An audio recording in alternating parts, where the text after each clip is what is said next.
Hello, welcome to Sam Teach and Eats when I show you DIY projects around the house.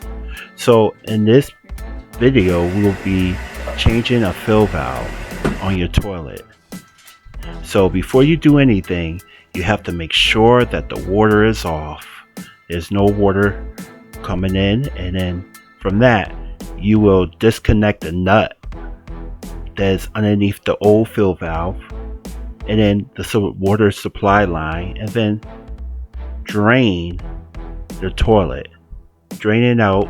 That way you can insert the new fill valve, which can be picked up from Home Depot or any store like that, or even Lowe's.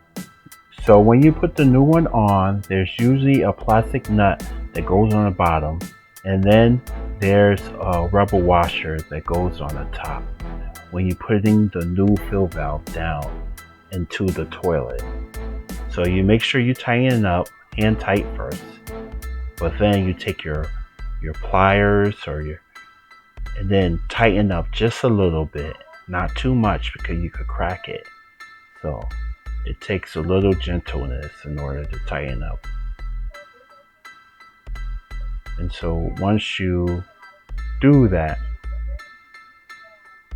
you also have to put together the supply line, and then if you reach in the bottom of your tank, that's where you can adjust it to the water level on the tank.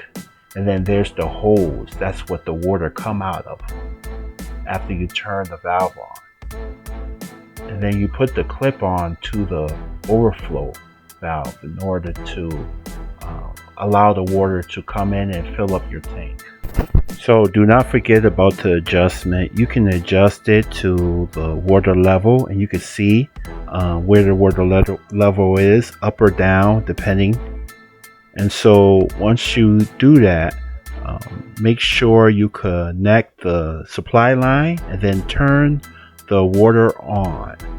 And then as a float, it will fill up and then it will stop.